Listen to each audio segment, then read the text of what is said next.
आज अत्यंत दुःखद अशा प्रकारचा दिवस आहे। महाराष्ट्राच्या आणि देशाच्या राजकारणामध्ये ज्यांना राजयोगी नेता म्हणून आपण ओळखतो असे शिवराज पाटील चाकूरकर साहेब यांचं आज दुःखद निधन झालं। जवळजवळ 6 दशकं त्यांनी महाराष्ट्राच्या आणि देशाच्या राजकारणामध्ये सेवा केली।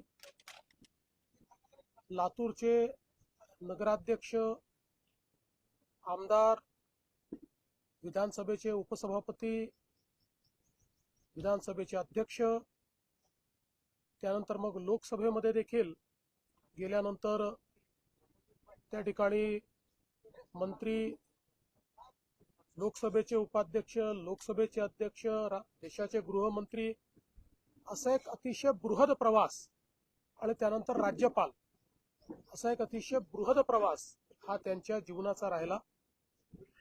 आणि या सगळ्या त्यांच्या राजकीय कारकिर्दीमध्ये एक अजातशत्रू अशा प्रकारचं नेतृत्व, पक्षाच्या भिंतीच्या पलीकडे, जाती धर्म भाषेच्या भिंतीच्या पलीकडे नेहमीच त्यांचं नेतृत्व राहिलं। आणि संपूर्ण एवढ्या मोठ्या राजकीय आयुष्यामध्ये कधीही एक डाग देखील त्यांच्यावर लागला नाही, कधी कुठला भ्रष्टाचाराचा आरोप देखील त्यांच्यावर झाला नाही। अतिशय स्वच्छ चारित्र्य हे त्यांनी त्या ठिकाणी ठेवलं। उत्तम वक्ता म्हणून त्यांची ओळख होती। मराठी, हिंदी, इंग्रजी सर्व भाषांवर त्यांचं प्रचंड प्रभुत्व होतं। अध्यक्ष म्हणून तर ज्या प्रकारे त्यांनी कामकाज हाताळलं, त्यामुळे त्या अध्यक्षपदाचा बेंचमार्क हा तयार करण्याचं काम त्यांनी केलं। या सगळ्या वाटचालीमध्ये सर्व पक्षीय जे ज्येष्ठ नेते आहेत त्यांच्याशी त्यांचे अतिशय जिव्हाळ्याचे संबंध राहिले। ते आपल्या विचारांशी नेहमी प्रतिबद्ध राहिले, पण प्रत्येक विचाराचा सन्मान त्यांनी नेहमी केला। आणि म्हणूनच हे एक असं नेतृत्व होतं की ज्यांनी राजकारणामध्ये एखादा योगी ज्या प्रकारचं जीवन जगतो तसं जीवन जगण्याचा प्रयत्न केला।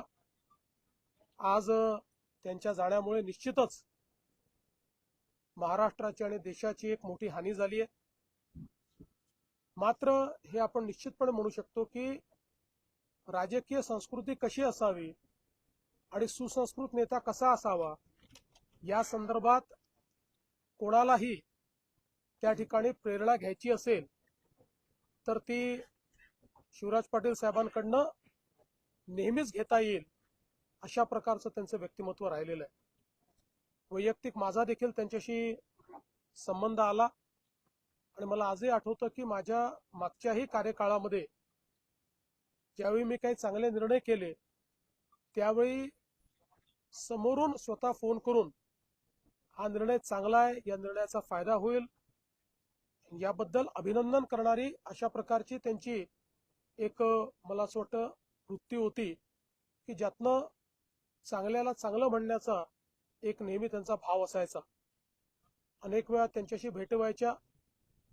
अतिशय कुठल्याही गोष्टीचं सविस्तर ज्ञान असल्यामुळे त्यांच्याशी बोलणं हा देखील एक मला असं वाटतं एक पर्वणी ती असायची। आणि आपल्याला सगळ्यांना कल्पना आहे की तसं अतिशय रुबाबदार अशा प्रकारचं त्यांचं रूप होतं। एक नेता म्हणून त्यांच्याकडे पाहिल्यानंतर विश्वास वाटायचा अशा प्रकारचं त्यांचं नेतृत्व होतं। त्यामुळे निश्चितच सर्वांना त्यांची आठवण राहील। लातूर शहराला, लातूर जिल्ह्याला तर त्यांचं इतकं सानिध्य लाभलं। 7 वेळा लोकसभेला आणि 2 वेळा विधानसभेला ते इथनं निवडून गेले। त्यामुळे निश्चितच एक मोठी पोकळी आहे। मी महाराष्ट्र सरकारच्या वतीने आणि महाराष्ट्राच्या जनतेच्या वतीनेही त्यांना विनम्र श्रद्धांजली या ठिकाणी अर्पण करतो आणि त्यांच्या कुटुंबावर आणि जे बृहत कुटुंब आहे, जो मित्र परिवार आहे, या सगळ्यांवर ही जी काही या ठिकाणी दुःखाचं संकट आहे त्यातनं बाहेर निघण्याकरता ईश्वर सर्वांना शक्ती देव, अशा प्रकारची ईश्वर चरणी प्रार्थना करतो. अशा अनेक आठवणी आहेत. म्हणजे मला आठवतं, मी जसं मगाशी सांगितलं की जलयुक्त शिवार योजनेच्या संदर्भात त्यांनी मला स्वतः फोन करून माझं अभिनंदन केलं होतं आणि त्यानंतर आमची भेट झाली. त्यावेळेस जवळपास अर्धा तास ते जलसंधारणाचा हा जलयुक्त शिवारचा कार्यक्रम कसा ट्रान्सफॉर्मेशनल आहे आणि तो कसा महाराष्ट्राच्या विकासात मैलाचा दगड ठरणार आहे या संदर्भात त्यांनी मला खूप चांगल्या पद्धतीनं त्या ठिकाणी सांगितलं. अर्चनाताई देखील ज्यावेळेस आमच्या सोबत आल्या त्यावेळेसही साहेबांनी सांगितलं, मी तर जिथे आहे तिथेच मी जीवनभर राहणार आहे, पण आता त्यांनी जो मार्ग स्वीकारलेला आहे माझ्या त्यांना शुभेच्छा आहेत आणि तुम्ही उत्तम प्रकारे त्यांची काळजी घ्या आणि चांगलं सुसंस्कृत राजकारण झालं पाहिजे याकडे लक्ष द्या, अशा पद्धतीनं त्यांनी त्यावेळेस भावनाही व्यक्त केली होती. त्यामुळे अनेक असे अनुभव आहेत की ज्यातनं त्यांचं मोठेपण हे निश्चितपणे आपल्याला त्या ठिकाणी स्पर्श करून गेलं.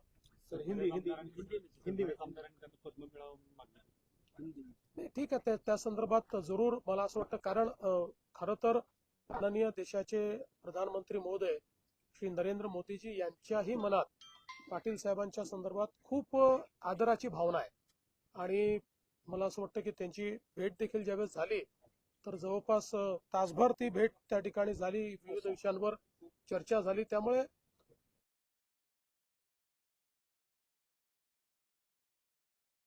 आज हम सभी के लिए ये बहुत ही दुख की बेला है कि हमारे देश के पूर्व गृह मंत्री और लोकसभा के पूर्व अध्यक्ष शिवराज पाटिल चाकूरकर जी, इनका निधन हुआ है. उनके निधन से एक राजनीति में बहुत ही संस्कारी इस प्रकार का नेतृत्व हमारे बीच से निकल गया है. करीब 6 दशकों तक भारत के और महाराष्ट्र की राजनीति में उनका वजूद रहा है. वे 7 बार लोकसभा के सदस्य रहे, 2 बार महाराष्ट्र की विधानसभा के सदस्य रहे. वो महाराष्ट्र में मंत्री रहे, केंद्र में मंत्री रहे, महाराष्ट्र में विधानसभा के उपाध्यक्ष और विधानसभा के अध्यक्ष रहे, लोकसभा के उपाध्यक्ष और लोकसभा के अध्यक्ष रहे. और इस पूरे कार्यकाल में उन पर कभी एक आरोप भी नहीं लगा. एक बेदाग छवि के साथ उन्होंने अपना जीवन व्यतीत किया है. विचारों के साथ उनकी प्रतिबद्धता रही है और हमेशा सभी प्रकार के लोगों के साथ उन्होंने बिना किसी भेदभाव के बर्ताव किया है. कभी किसी की जाति, धर्म, भाषा, अमीर, गरीब, ऊंच नीच, इसका कभी विचार उन्होंने नहीं किया. इसीलिए भारत की राजनीति में जो पार्टी पॉलिटिक्स से ऊपर उठकर नेता देखे गए, उनमें से एक ऐसे शिवराज पाटिल जी थे. हमारे महाराष्ट्र के और देश के विकास में उनका एक बड़ा योगदान रहा है और विशेष रूप से मैं ऐसा मानता हूं कि कुल उनके पूरे राजनीतिक करियर को हम देखें और उनके व्यक्तिगत जीवन को भी देखें तो किसी को भी प्रेरणा मिले, इस प्रकार का प्रेरणादायी उनका जीवन हमेशा रहा है.